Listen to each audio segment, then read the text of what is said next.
Olá, meus amores, olá, meus amigos, meus assombrados especiais. Hoje estou aqui com um novo propósito. Vou postar para vocês alguns episódios especiais. Para quê?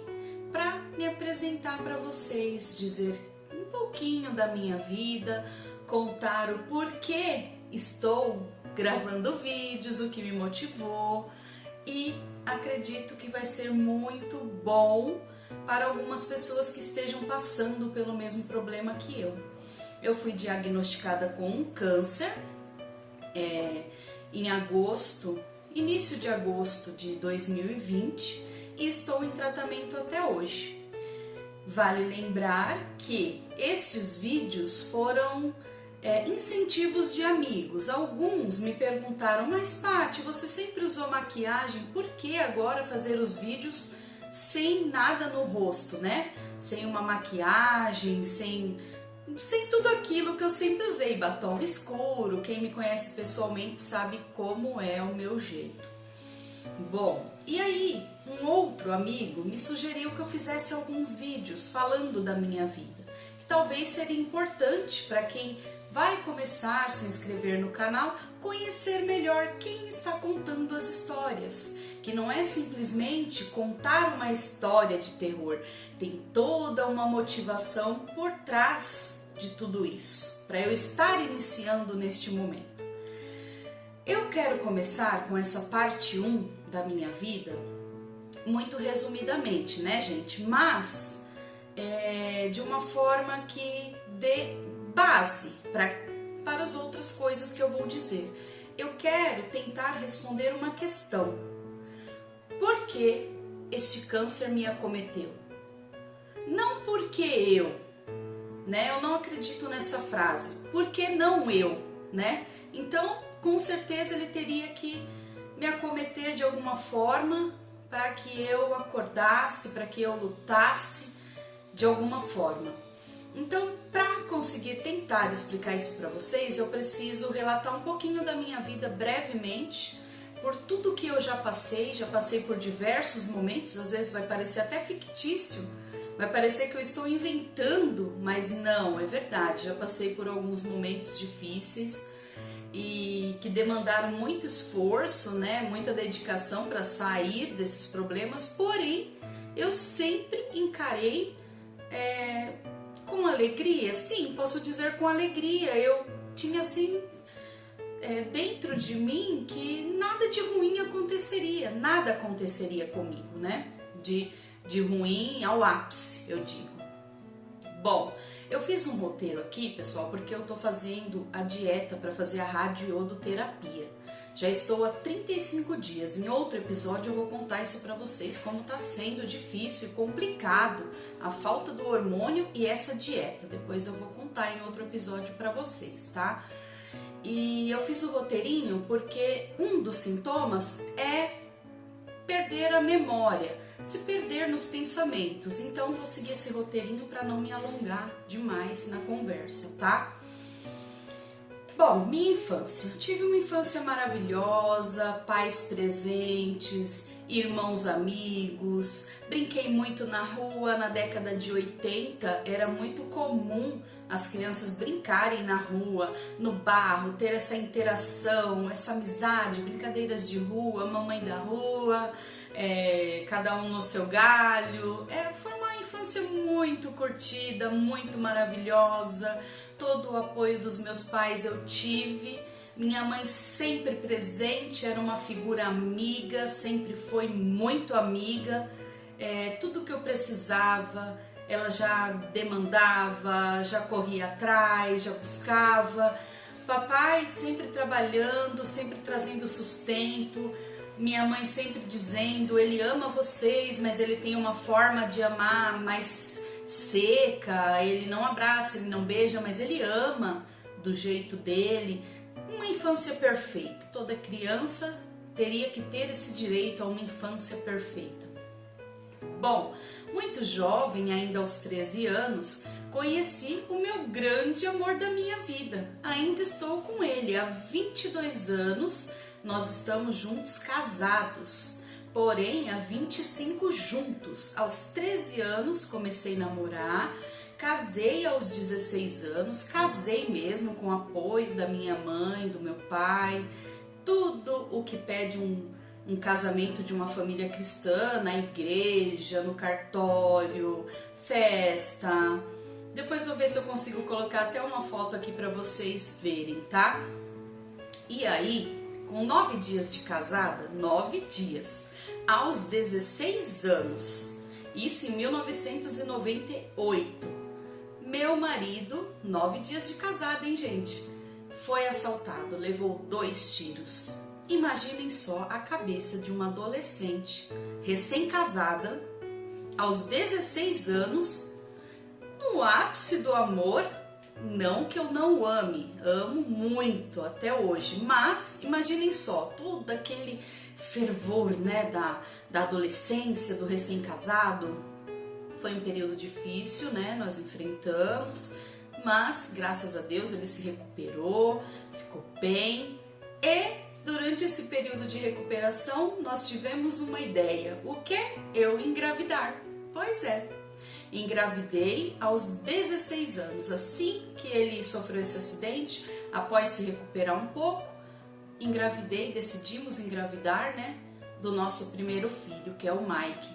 Quando ele chegou foi uma alegria imensa, né, muito amor, muito carinho, foi muito bom. Era primeiro neto, primeiro filho, primeiro sobrinho dos meus irmãos, foi maravilhoso. Então, eu coloquei na minha cabeça o seguinte, já que eu tive o primeiro filho tão jovem, eu quero ter 2 filhos. E o segundo eu teria logo seguido, né? Com 2, 3 anos eu já queria ter o segundo filho. E assim foi. Aos 20 anos já estava nascendo o meu segundo filho. Olha que beleza, eu criaria os 2 juntos, né? Não teria aí grandes problemas na minha cabeça, né? Porque já cresce de uma vez, o que faz para um faz para o outro, seria tudo muito fácil. Isso era o meu pensamento, mas será que eram os planos de Deus? Não, com certeza não, e vocês vão reparar o porquê não era, né? Bom, nesse meio tempo me apareceu lá um nódulo no seio direito, foi suspeito de malignidade, mas eu não tive medo, fiz os exames, fiz cirurgia, tirei o nódulo, não era maligno, graças a Deus, era um nódulo benigno, apesar da aparência ser maligna. Seguiu tudo feliz, tudo dentro dos conformes. Necessidade, gente, necessidade não, nunca passei. Claro, uma vida de casal, eu era muito jovem, não tinha profissão. Meu marido só trabalhando, minha mãe sempre me ajudou, mas as coisas não eram assim, nossa, tá tão fácil. Não, dificuldades nós sempre passamos, mas eu sempre encarei com alegria, sempre fui muito feliz, sempre prezei a alegria, os momentos pequenos, gostoso. Olha, sempre prezei a alegria. Bom, vamos lá, para eu não me alongar muito, deixa eu ver. Quando esse meu segundo filho nasceu, que eu fui para a maternidade, eu tive um problema muito grave. Ele nasceu no Hospital do Pirajussara, aqui em Taboão da Serra. Ele nasceu de 42 semanas e meia. Se fizer a conta disso, vou tentar colocar o cartãozinho para vocês. Não prometo, ainda estou aprendendo a fazer essas montagens, tá? No vídeo. Mas nasceu com 42 semanas e meia, isso dá 10 meses praticamente. Então, passou muito do tempo de nascer. Não era porque eu não fui no médico, eu ia sempre ao médico, né? No final, um dia sim, um dia não, lá no Hospital Geral. Mas eles deixaram passar, simplesmente, né? Quando me internaram, eu tive um problema muito grave. Chegaram a falar para o meu pai que eles já tinham tentado de tudo para conseguir salvar os 2, mas que estava difícil, né? Eles precisavam informar isso. Meu útero ele não contraía e continuou ali uma hemorragia. Até que vocês já sabem o final, né, gente? Eu estou aqui, Então é porque, novamente, deu tudo certo. Em outra oportunidade, se alguém quiser que eu conte essa história, pode pedir no comentário que eu faça um outro vídeo, senão vai se alongar muito, né? E aí, depois do nascimento desse meu segundo filho, lembra que eu não queria mais filhos, né? Só 2 seria um casal, uma família pequena. Eu coloquei o DIU, que é o método intraconceptivo, né? A pessoa não engravida usando o DIU, não é para engravidar. É uma porcentagem de 0,1, o médico falou na época. Coloquei. Também tenho, tá, gente? Os comprovantes. Se eu conseguir, eu coloco. O que aconteceu em 2007? Tô eu grávida. Fui ao médico, né? Relatei que estava com minhas regras atrasadas, tudo isso. Primeiro passo, exame, né? Para depois ver o que poderia ser, uma doença, alguma coisa. Gravidez. Foi um baque. Não era o que eu tinha planejado. Aquilo me desestabilizou bastante, né? De primeiro momento. Porém, no mesmo dia, eu já peguei um... Ele não tá aqui, deixa eu ver. Não, tá ali no outro quarto. Mas peguei uma imagem que minha mãe havia ganhado e ela me deu, né? Da Cidade Santa. E aí eu coloquei assim na minha barriga e pedi que aquele bebê viesse com saúde. Pedi perdão pelas coisas que eu havia pensado. Que ele não tinha culpa de estar ali, né? Então, ele nasceu. Isso foi em 2006. Ele nasceu em janeiro de 2007. Dia 17 de janeiro é o meu caçulinha. Hoje tem 14 anos. Bom, deixa eu ver para não me alongar. Ah, sim, gente. Descobri essa gravidez no dia do meu aniversário, acredita? Dia 29 de maio de 2006. Esse presente, para mim, foi um presente. Bom...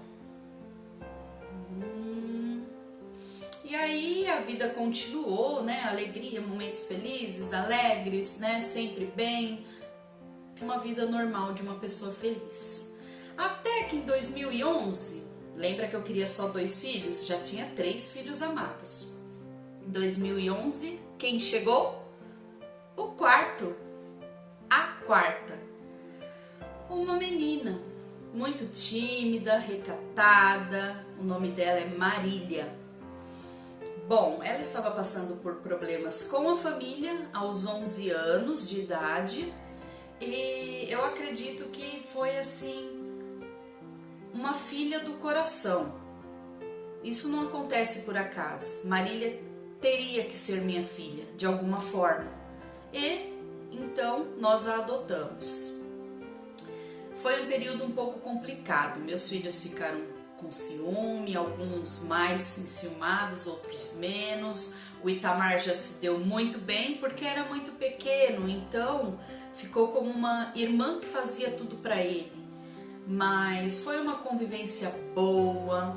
Eu consegui, segundo ela, as mensagens que ela me manda até hoje, que nós conversamos, eu consegui fazer o papel de mãe. Mãe não é sempre boa sim, né? Deixa eu ver outra palavra. Mãe não é sempre agradável aos olhos do filho, né?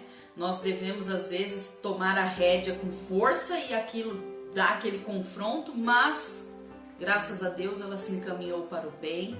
Hoje já mora sozinha, apesar de ter chegado uma menina, quando saiu da minha casa era um menino, né? Ela tem aquela ideologia de gênero bem aguçada, ela sempre teve um modo diferente. Eu acredito realmente que ela tenha traços masculinos, né? Não saiu de casa por conta disso, ela foi apoiada. Eu, assim como minha mãe fazia comigo, eu prego muito, muito mesmo a felicidade do ser humano. O ser humano precisa ser feliz, ele não pode viver se escondendo em mitos, em ideologias da sociedade, desde que não esteja fazendo mal, desde que não esteja prejudicando ninguém. Isso não é necessário. E assim foi. Primeira coisa que ela fez foi me contar e eu apoiá-la, quando ainda era bem jovem. Se eu não me engano, aos 15 anos ela levou a primeira namorada em casa, né? Foi uma convivência boa. Hoje ela mora sozinha por opção dela, ela quer uma independência dela, ela trabalha, ela tem independência, tá? foi também uma experiência muito boa e ela é minha filha até hoje. Não consigo falar filho, né? Mas ela sabe que eu respeito a ideologia dela. Bom, e aí, vida continuou, né? Quando eu tinha 31 anos, uma dor na barriga, muito forte, muito forte. Olha, mais uma aprovação que parece fictício, né? Bom, fiquei com aquela dor o dia todo, fui pro hospital. O que que era? Apendicite.